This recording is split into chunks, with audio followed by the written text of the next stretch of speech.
Welcome to Vampires and Mermaids. Yee. I'm Erin. I'm Risha. And what are we talking about today? More vampires and mermaids. I guess that's fair. We're going to start it off with talking about the movie that we left everyone with last week that we went to go watch. Tanz der Vampir. So good. So good. Yes. And we're going to link that in the episode and also on socials. Totally. So you can watch it along with us. Mm-hmm. But Erin, how did you feel about it? Give me your full review. I loved it. I loved it so much more than I was expecting. I was telling you earlier today that I was going to have a little movie night because today is Halloween. We're recording this on the spookiest day of the year. Right. And I was debating what Halloween movie to watch. And I think I might actually forego my classics of, Halloween Town and Twitches to watch Tanz der Vampir. Tanz der Vampir. Tanz der Vampir. Oh, Vampir. Vampir. Yes. I'm going to rewatch it because I enjoyed it so much. I made notes. That good. It's so good. And I actually made notes because I didn't want to forget anything. Mm-hmm. My first thought when you started playing it was, oh my God, this video quality is shit. Mm-hmm. And I'm not going to lie. I was like, okay, Erin, you love Risha. She loves this movie. Just buckle in. It's going to be fine. It's a couple hours. And by minute 5, I was so invested. I did not even notice how bad the video quality was. And I'm normally such a stickler for that. Right? It was that good. The actors were so good, such amazing singers, and the dancing sequences were incredible. And oh my God, everyone is so hot in these. Lordy. You were even simping for the professor. I was simping for the professor. That man. Okay, gentle listeners, there are no shirtless scenes in this. As far as the professor, that's true. There are some shirtless back scenes and such. Right. That professor has abs. Just from within the first 5 minutes from some of the stuff he's doing. Oh yeah. That man's ripped. I was simping on the professor. I love me a passionate man, okay? He has a job, he's got a passion and a hobby, and he loves it. There's something very attractive about that, apparently. But no, everyone in that movie was ridiculously attractive. The dance sequences were beautiful. There's a garlic song. Knoblauch, Knoblauch. I love it. I think of it every single time I cook now because I cannot cook without garlic anyway. Yes. And now there's a song for it, which makes me way too happy. There was also a phenomenal twist. I truly expected to, even loving it as much as I did within the first half, think I know exactly how this is going to end, though, and I did not. Mm-hmm. And I really enjoy books, stories, movies where it's not necessarily a super neat and tidy ending. Yeah, it's not predictable. Yes, I loved it. So I'm very excited to go back and rewatch that tonight. Yeah, that was kind of my thoughts on the movie or the show, I guess. I shouldn't apply to it as a operetta. Movie. Yes, it was incredible. So that's definitely been a highlight, and I'm very excited to watch it. I feel like even after this podcast now I want to dive into vampires and hear more, but that even more so pushed me to want to hear vampire stories more. And I feel like you've got a good one for me this week. I have an interesting one. Yes, I'm going to be using my lovely book again, the Element Encyclopedia of Vampires. Woo. Teresa Chung. Yes. And this one, it's interesting because I think this actually might be one of the origin stories of poltergeists too. Peeves the poltergeist? Well, I guess poltergeists. Yes, maybe. Excellent. But every year on Halloween, I have a theme. And so this year I had ghosties. And so I thought it would be fitting for me to do one that's like a vampire ghost. It's also ancient, very ancient. It's the Assyrians and Sumerians, so very ancient. And it doesn't have a sexual component like a lot of the other vampires, unless we find out that there is as I rediscover my notes. But it's completely fair. Less of a sexual component to that I could find. It's the Ekimmu is what we're going to talk about. And they were vampire-like creatures that were believed to be restless spirits or souls of dead people that were denied entry into the afterlife, into the underworld. And so they were doomed to wander the earth forever. And they would attack humans in anger and revenge. Spicy. Yes. Sassy boys. Which then I was like, all right, so what's the underworld like in Assyria and Sumeria? Like what was their underworld? And so I did a little jump. So ancient Mesopotamia is that area, and they believed that the afterlife was below our world. So that's where you go like down to hell. The great below, what it was called, everyone went regardless of social status or actions performed in life. So you died, you went there. There was no other where to go. For Sumerian, it was a dark, dreary cavern below ground. Inhabitants continue a shadowy version of life on Earth. So it's a little different than our normal underworld, I guess. Yeah. Yeah, it's a little similar to like Hades and stuff, but that's where my mind went to right away, was Hades, but also very Yeah. different from just like heaven versus hell. right. Yeah. So that was the Assyrian and Sumerian kind of idea of the afterworld. And so these spirits were denied entry even into that spot. And so the word Ekimmu means that which is snatched away. And so there were a number of ways that somebody could become an Ekimmu, which usually meant a violent death, incorrect burial rites, or no burial at all. Oh. So it's a lack of proper attention to the dead. Oh. Yeah. That's sad. That's sad. And like the descriptions of them vary from legend to legend. You know, sometimes they're winged demons. Sometimes they're a rushing wind. Ooh. Or a walking or winged corpse, dust, shadow. Some were creatures of the night, but this is interesting too because we're talking about vampires. Some would appear at any time of day, but especially favored times when the sun was high in the sky. Whoa, that's the opposite of everything else. Right? And that's when they were believed to be at their most dangerous, and travelers were urged to avoid journeying through lonely places where the spirits were said to dwell. At like high noon. Yeah. Oh. And so I'm wondering if it was like maybe they thought that like a heat stroke or something, or like hallucinations from heat were these guys. Right, because typically people in past have told legends of monsters in the river to keep kids from playing on the banks, or Right. at night stay out of the woods. Yeah. Oogie boogie. Like the Grimm's fairy tale kind of thing. You Right. know, like the cautionary tale. So yeah, what's the origin of that for high noon? Is it sunburn and heat That's stroke? what I'm wondering. It doesn't say that in any like research that I saw, but that's what I was kind of thinking. Huh. Yeah. But like the idea that they might be wind was kind of interesting because in Sumerian mythology, wind is a magical or psychic power. Ooh. And these Ekimmu have also been said to be possibly psychic vampires. And so that's kind of where they don't like suck your life energy, life force by blood. They like drain your emotions, your physical like body and emotional states too. Sometimes people like that's an emotional vampire, or the social vampires like in Dark Shadows, where there's the one that you just can't take it anymore being around him because he just drains you so socially. Like that's a different kind of vampire. Oh, very cool. Yeah. But Ekimmu, they were said to, again, not attack people by drinking their blood, but by attaching themselves to them and being this psychic kind of draining force. And they were believed to be invisible and could follow a person home where they would torment them. Oh, dear. Mm-hmm. And at first, they would hurl objects around the house and create trouble. And then they would eventually leech away all the victims' energies, which eventually then killed them.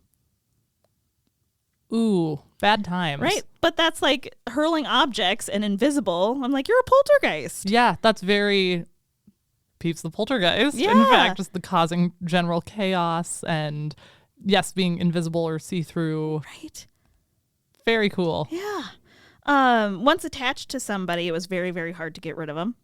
And they could only be removed by extreme prayer and fasting. And it, like, exercising, again, was really difficult. Tales of Ekimmu entering houses date back to at least 2000 BC. Wow. So this is an ancient being, I guess. Yeah. Here's a different kind of, like, a little subset of the Ekimmu.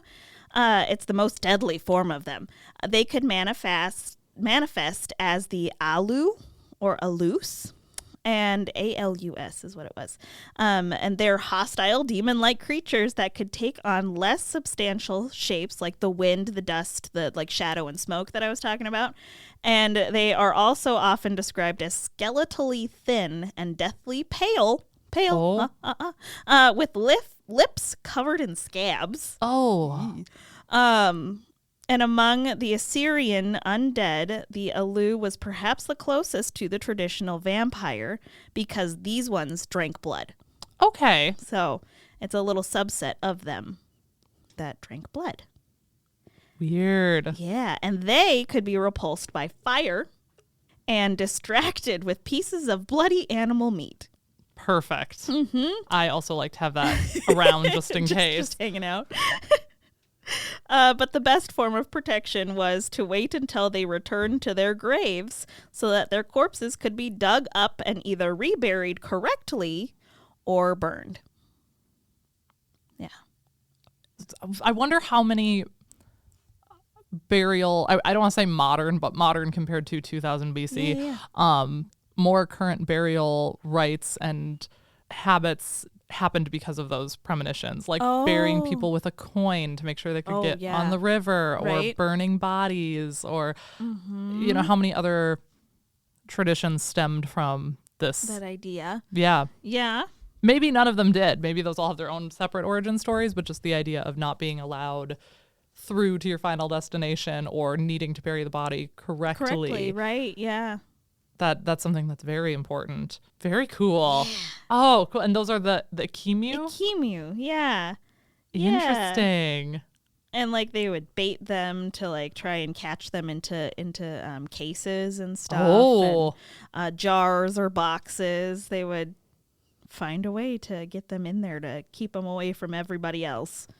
Yeah. That actually kind of gives I think I told you I recently finished book 4 of the Lockwood & Co. series. Yeah. The young adult series that's on Netflix now. Fun. It is. It's very fun. Yeah. And I've never seen the Netflix show, but the books kind of describe the ghosts as that. They keep them in like silver-lined jars and use iron chains to try and steer them certain directions. Mm-hmm. And they kind of follow more of that traditional poltergeist fashion, I guess. Yeah. So, Yeah. Iron, too. Little caveat is a Victorian time superstition, too. I don't know if it came before them, too, but it was considered a holy metal that would keep spirits like from crossing. Oh, interesting. Because they use that in the book. They'll use that to make like iron circles that they can't cross to get to the kids. That's cool. You might have to. I think you need to read those books. I should read those books. Yeah. They're on Libby for the audio version. There we go. I highly recommend. Yes. Do you have any more on the Ekimmu, or can I? No, the only other thing I was thinking was that the whole burning of the body to like get rid of the spirit and stuff is very like Supernatural, the TV show. Oh, yes. Yeah. They did that with a ton of ghosts. Oh, Dean. Yeah. Oh, Dean. Oh, I loved Sam. Of course you did. That makes so much sense for us. Right. Which is funny because I feel like based off our wine choices, I'm the white wine girl and you're the red wine. Yeah. And I feel like those make sense for us too. But somehow makes so much sense that you're a Sam girl. Yeah. Well, speaking of books that I've recently read, I need to add, I've recently added a new one to my list because of this research. And that is the original 1911 Peter Pan. Oh my goodness. Because I'm going to be talking a little bit about the Peter Pan Mermaids. So I have not read the original book, but the book by J.M., I believe it's Barries, Barries, the author. It was later used as the model for the 1953 movie, the Disney one that we're all familiar with. And we're going to be kind of covering some of those mermaids. And then I have a bit of a Ooh. tangent for you from there. Okay. So in the 1953 movie, there are about 6 mermaids that we see. Who knows, maybe they switch out when the cameras aren't there. They're not being animated, but there are 6. And they range, I think there are 2 redheads, 2 brunettes, 2 blondes, and then they have a range of accessories in their hair and a range of tail and shell colors over their boobies. In the book, they were all blonde hair, blue-eyed with blue tails. Really? So that was a little bit of a transition that they changed it to. They are mostly mentioned in the book in chapter 8, The Mermaid's Lagoon. I did find that chapter online. I did skim just that chapter.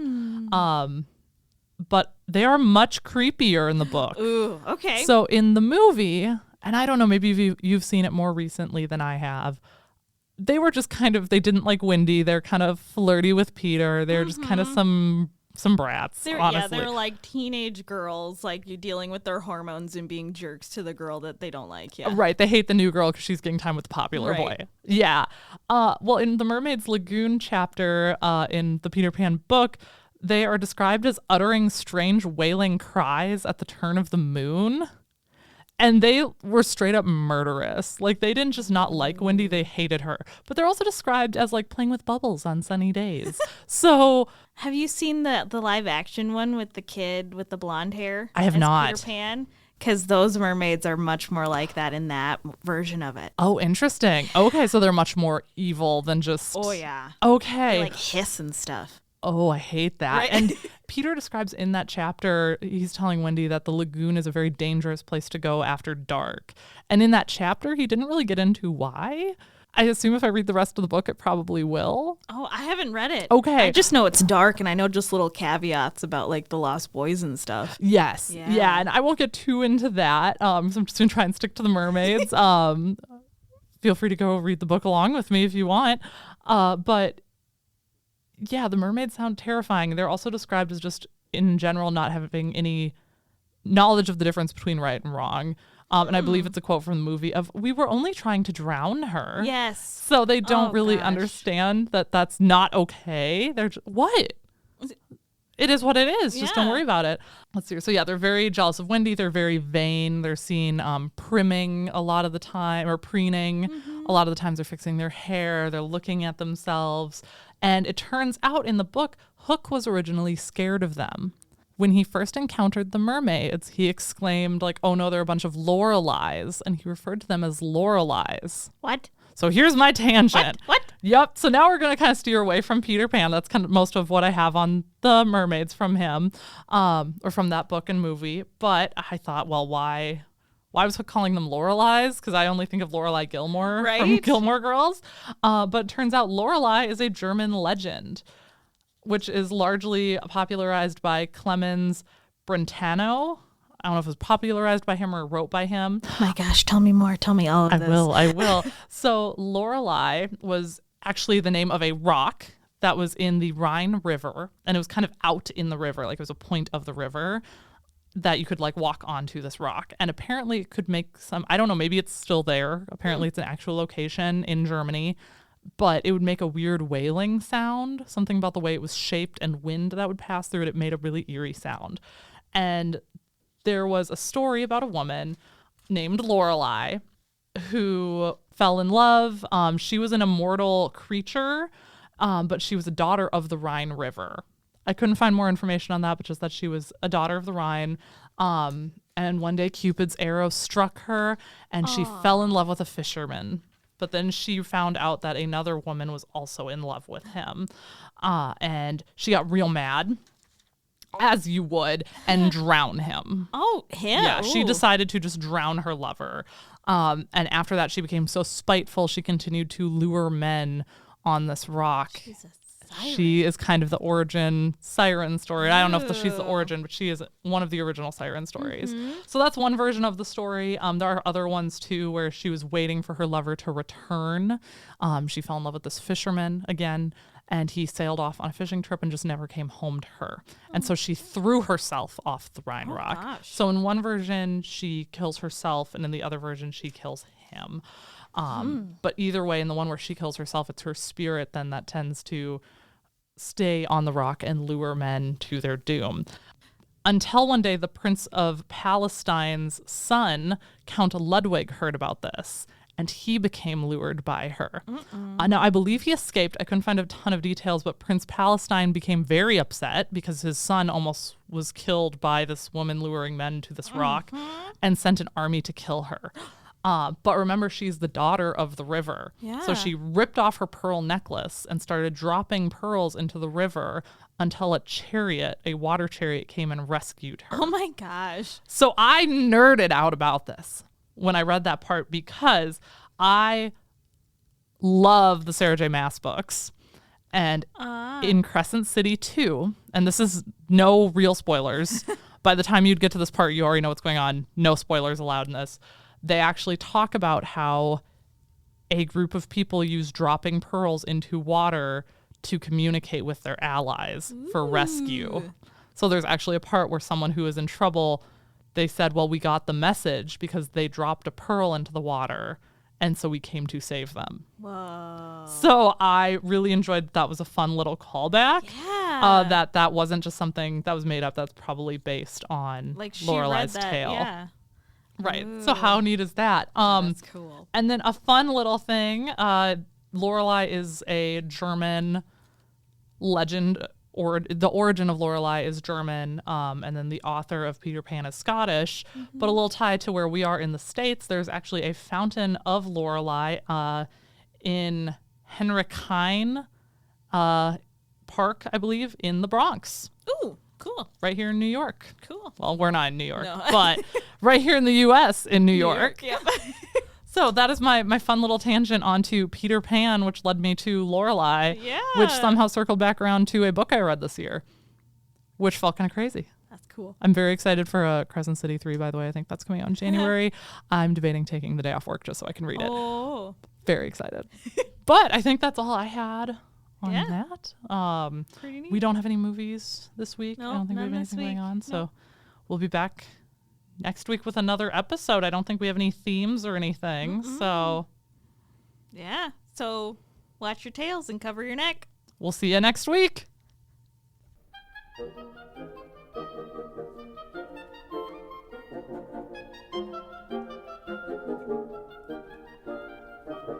Obscurantism and obfuscation. Orally observed, gentle listener. Gentle listener. Gentle listener. Gentle listener. Obviated objects of oblivion, Obambulating about. Offered unto you. Offered unto you. offered unto you In the Tapestry Radio Network. TapestryRadio.org. From our fancy to yours.